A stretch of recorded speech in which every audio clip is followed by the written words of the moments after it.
Hi there. As I said, today I will discuss education.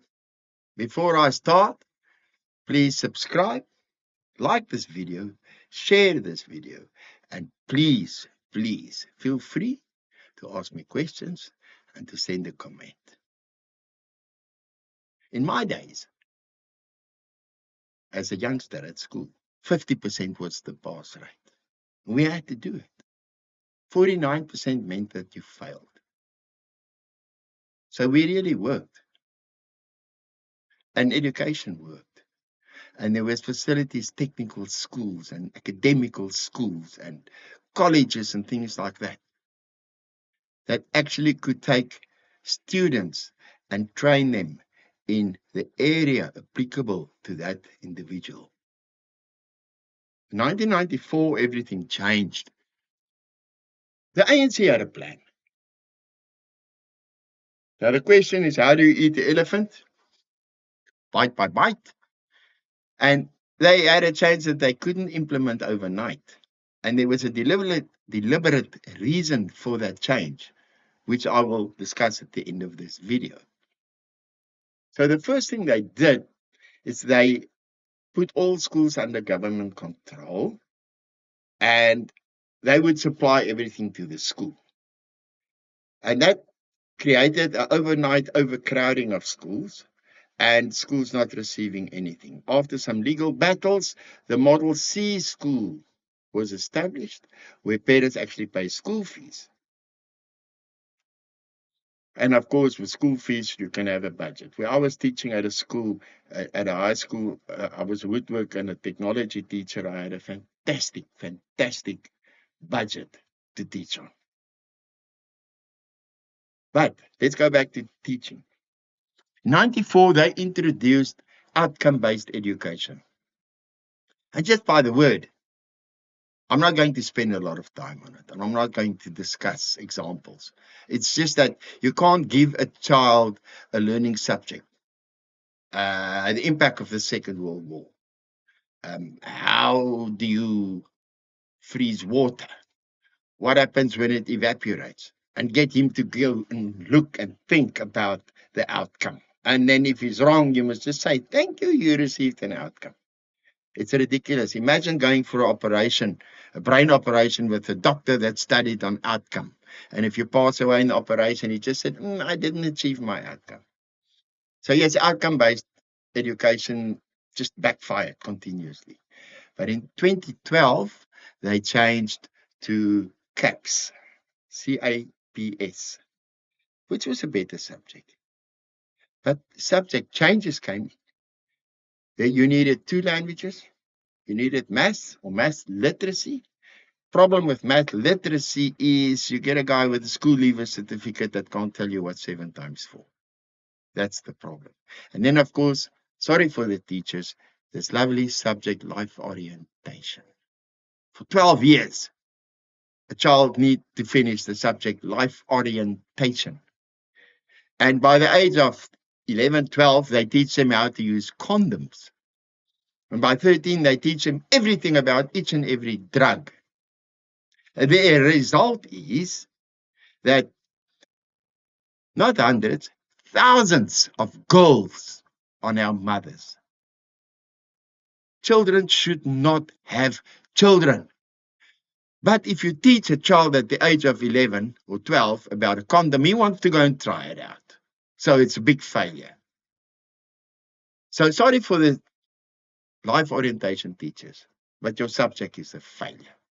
Then the other subject choices, there were subjects that brought in just to get him to complete certain amount of subjects, and to finish matric, he had to have 1 pass of 40% and 3 subjects passed at 30%, and that makes him finish grade 12. Fantastic. Now, what was the reason for these changes? One of the first changes that was implemented, in my days, we used to open on Monday mornings with reading the Bible and singing some hymns and praying, and then start the week. That, of course, was bad, because we didn't know then. But now it's 2026 and it's open. It's not even a point of discussion. that it is a Islam-based ANC government that is trying to convert everybody to Islam, or as we know what Islam will do, they will kill you if you're not. And if you disagree with them, you're as good as dead. So I'm most probably on that route. Doesn't matter. So yes, that is a slow process that happened over time. And schools were banned from opening with the Bible and praying because suddenly it was disrespectful or racist. But now, starting in the Western Cape, Islamic studies is getting to be a curriculum subject. And mark my words, in the next 5 or 6 years, Islamic studies will be a compulsory subject like life orientation for each and every student in South Africa. But what do you do when you tell a student that 30% is good enough for a pass rate? You teach him that 70% failure is good enough. That's all you do. What do you do when a student does not pass the 30%? Oh, they brought in age groups. 4 age groups over the 12 years. And you're only allowed to fail in one age group once, and then you need a condoned pass. I actually taught a student that had 2 condoned passes before I was responsible for, or he received a 3rd condoned pass to go to a high school without the ability to read or write. What a fantastic student. He played rugby for me. He was 2 years older than everybody else in the school. He was Jomo Loma. The lucky story here is a private company got hold of him. They took him to a private school where he got educated and he became a plumber. I saw him 4 years later. Different person. He grew up. He got educated. But that does not happen to everybody. Technical schools does not exist anymore because when the cadres came in as educators, they stole all the tools. And of course, with absolutely zero budget from the government, there's no money to run a technical school. Why do they do that? Why do they take education and break it down and force you to get a student that got no ability to read or write or to understand any concept or think? You can't get him to think. Ask him a question that he must think about the answer and they go, duh. Because that's what they want. Remember, and yet I'm coming to my point that I started this conversation about education. And this is a big one. Only idiots will vote for idiots.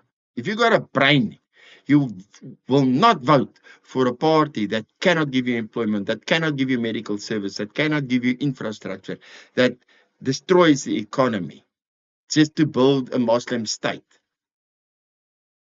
That's why the education was changed. And we all experience this without realizing why. We've got an election coming.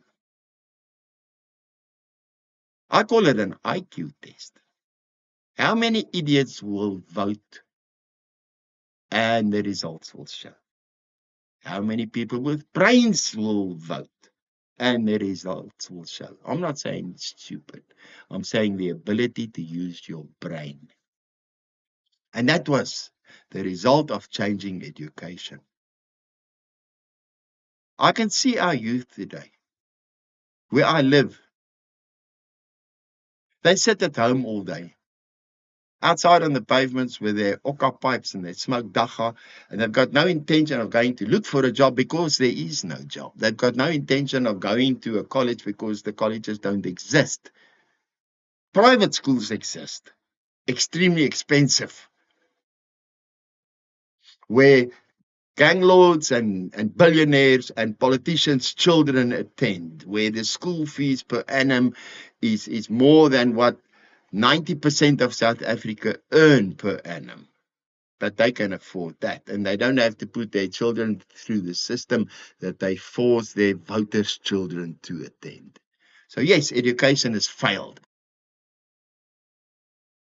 Parents, my message, my concept, my thought on this idea. At your house, make your limit 50%. You can't tell the child to go to his room if he didn't pass, because that's where they spend all day. In our days, we were punished by go to your room. I think you must punish your children to tell them to go outside.